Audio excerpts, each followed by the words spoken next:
इस वीडियो में मैं आपसे शेयर करूंगा कि दुनिया की सबसे बड़ी कंपनीज जैसे कि गूगल, एप्पल, अमेजॉन, इनमें इन्वेस्ट कैसे करें। कौन से ऐसे फंड्स हैं जिनमें इन्वेस्ट करने से आपका पैसा 3 साल में दुगुना हो गया होता। इंटरनेशनल फंड्स क्या होते हैं और इनमें आपने इन्वेस्ट करना चाहिए या नहीं करना चाहिए, ये सारी चीजें मैं आपके साथ शेयर करूंगा। तो बने रहिए मेरे साथ आखिर तक इस वीडियो में।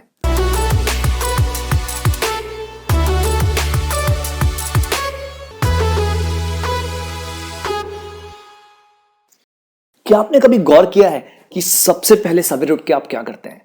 जी हां, ब्रश करने से पहले भी आप एक चीज करते हैं, वो है मोबाइल चेक करना।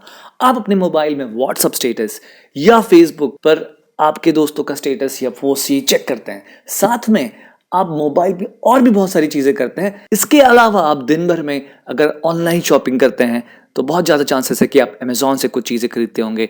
और साथ में अगर आप कोई वेब सीरीज देख रहे हैं तो हो सकता है कि आप नेटफ्लिक्स या अमेजॉन प्राइम की कोई वेब सीरीज देख रहे हो। अगर आप गौर करें कि ये सारे प्रोडक्ट्स जो आप दिन रात इस्तेमाल करते हैं ये कौन सी कंपनीज के हैं, तो आपको ध्यान में आएगा ये सारी बड़ी बड़ी कंपनियां भारत के बाहर की कंपनियां हैं। अगर आपको लगता है कि आपने इन कंपनीज में इन्वेस्ट करना चाहिए तो आपके लिए सबसे बेहतरीन ऑप्शंस में से एक है इंटरनेशनल म्यूचुअल फंड्स में इन्वेस्ट करना। इंटरनेशनल म्यूचुअल फंड्स बिल्कुल और दूसरे म्यूचुअल फंड्स की तरह होते हैं जो इक्विटीज में, मतलब कंपनीज के शेयर्स में इन्वेस्ट करते हैं। बस इंटरनेशनल म्यूचुअल फंड्स उन कंपनीज के शेयर्स में इन्वेस्ट करते हैं जो कि भारत में लिस्टेड नहीं है, जो कि भारत की कंपनियां नहीं है और भारत के स्टॉक एक्सचेंज पे लिस्टेड नहीं है। ऐसी कंपनीज में इंटरनेशनल म्यूचुअल फंड्स इन्वेस्ट करते हैं। इन कंपनियों में शामिल हो सकती है Google, Apple, Amazon, Netflix, Facebook जैसी बड़ी बड़ी कंपनियां। और इन कंपनीज में आप भारत के म्यूचुअल फंड कंपनीज के माध्यम से इन्वेस्ट कर सकते हैं। मतलब कि जो सेबी द्वारा गवर्नड म्यूचुअल फंड्स कंपनीज हैं भारत की, उनके द्वारा ये म्यूचुअल फंड्स चलाए जाते हैं, इंटरनेशनल म्यूचुअल फंड्स, और इनके माध्यम से आप इन बाहर की कंपनीज में भी इन्वेस्ट कर सकते हैं। इससे पहले कि मैं आपके साथ इनके डिटेल्स शेयर करूं, मैं आपसे शेयर करना चाहूंगा कि इंटरनेशनल म्यूचुअल फंड्स में रिटर्न्स कैसे रहे हैं। अगर हम कुछ top performing international mutual funds की बात करें तो पहला आएगा इसमें PGIM global equity opportunities fund, जिसने कि पिछले 5 सालों में 24% तक के रिटर्न्स दिए हैं। दूसरा है Franklin India feeder Franklin US opportunities direct fund, जिसने कि पिछले 5 सालों में 23.5% तक के रिटर्न्स दिए हैं। और Nippon India US equity fund ने 20% तक के रिटर्न्स दिए पिछले 5 सालों में।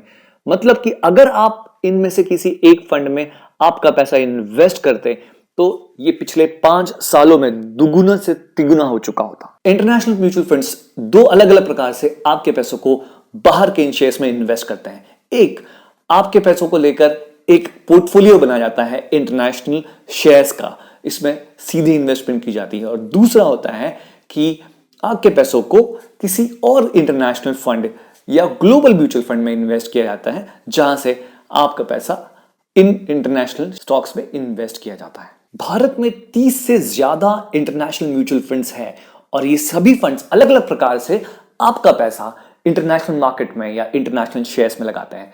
इसमें मुख्य 3 प्रकार होते हैं। एक होता है थीमैटिक म्यूचुअल फंड्स, दूसरा होता है रीजन और कंट्री स्पेसिफिक म्यूचुअल फंड, और तीसरा होता है ग्लोबल मार्केट्स म्यूचुअल फंड्स। इन तीनों के अपने तरीके अलग अलग होते हैं। थीमैटिक म्यूचुअल फंड्स में किसी एक थीम को लेकर उस प्रकार के शेयर्स में, बाहर के शेयर्स में पैसा इन्वेस्ट किया जाता है।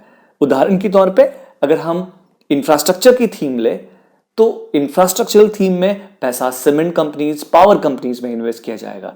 और अगर आप ऑटो थीम ले तो आपका पैसा बाहर की बड़ी ऑटोमोबाइल मैन्युफैक्चरिंग कंपनीज में इन्वेस्ट किया जाएगा। दूसरा होता है रीजन या कंट्री स्पेसिफिक फंड, जिसमें कि आपका पैसा किसी एक देश या किसी एक कॉन्टिनेंट या किसी एक रीजन के शेयर्स में या स्टॉक्स में इन्वेस्ट किया जाएगा। उदाहरण के तौर पे अगर कोई फंड यूएस स्पेसिफिक फंड है तो उस फंड में सारे ही स्टॉक्स यूएस के होंगे, या अगर कोई फंड यूरोप स्पेसिफिक फंड है तो उस फंड में सारे ही स्टॉक्स यूरोप रीजन के अलग अलग कंपनीज के होंगे।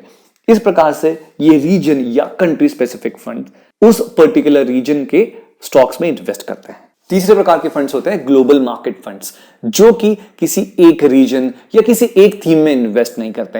ये पूरी दुनिया के अलग अलग बेहतरीन स्टॉक्स को पिकअप करके इन सब में इन्वेस्ट करने की कोशिश करते हैं। ग्लोबल मार्केट्स फंड्स की सबसे बड़ी ताकत ये होती है कि कभी अगर किसी एक रीजन का स्टॉक या किसी एक रीजन के शेयर सही परफॉर्म नहीं कर रहे हैं किसी वजह से, तो दूसरे रीजन के शेयर्स या स्टॉक्स उस वक्त अच्छा परफॉर्म कर रहे होते हैं। तो इस तरह से ये काफी अच्छा बैलेंस करते हैं आपके इन्वेस्टमेंट्स को। आइए अब बात करते हैं इंटरनेशनल म्यूचुअल फंड्स में इन्वेस्ट करने के कुछ फायदे और उनमें इन्वॉल्व रिस्क के बारे में। अगर हम फायदों की बात करें तो इंटरनेशनल म्यूचुअल फंड्स में जो टॉप परफॉर्मिंग फंड्स हैं उन्होंने काफी अच्छे रिटर्न्स दिए हैं। साथ में इंटरनेशनल म्यूचुअल फंड्स आपको एक अवसर प्रदान करते हैं बाहर के मार्केट्स में जबरदस्त कंपनियों में इन्वेस्टमेंट में जो अवसर मिल रहे हैं उनका फायदा उठाने के। तीसरी चीज जो आपको फायदेमंद है इंटरनेशनल म्यूचुअल फंड्स में वो है कि आपको करेंसी डाइवर्सिफिकेशन मिलता है। मतलब कि अगर रुपए के मुकाबले डॉलर में तेजी होती है या डॉलर मजबूत होता है तो इसका फायदा आपको सीधे पहुंचता है। वैसे ही आपको बाहर के मार्केट्स के फायदे जो दुनिया भर के मार्केट्स हैं वहां का फायदा आपको इंटरनेशनल म्यूचुअल फंड्स के द्वारा हो सकता है। तो ये हो गए इंटरनेशनल म्यूचुअल फंड्स में इन्वेस्ट करने के फायदे। अब जरा इसमें इन्वेस्ट करने की रिस्क भी जान लेते हैं। रिस्क में सबसे पहली रिस्क है जिस तरह से डॉलर के मुकाबले रुपया अगर गिरता है तो आपका फायदा होता है, वैसे ही अगर डॉलर के मुकाबले रुपया अगर उठता है या मजबूत होता है तो यहां पर आपका नुकसान भी हो सकता है। पिछले कई सालों में डॉलर के मुकाबले रुपया हमेशा गिरता ही रहा है, कमजोर हुआ है, पर यहां से आगे अगर डॉलर के मुकाबले रुपया मजबूत होता है तो इसका नुकसान भी आपको हो सकता है। दूसरी रिस्क इसमें यह है कि आपको बाहर के देशों में होने वाले जो बदलाव है या वहां पर होने वाली पॉलिटिकल या इकोनॉमिक चेंजेस के बारे में पता नहीं होता है और वहां होने वाले पॉलिटिकल या इकोनॉमिक चेंजेस आपके म्यूचुअल फंड के परफॉर्मेंस पे असर जरूर डाल सकते हैं। आइए डॉलर की मजबूती रुपए के साथ एक उदाहरण के तौर पे समझते हैं।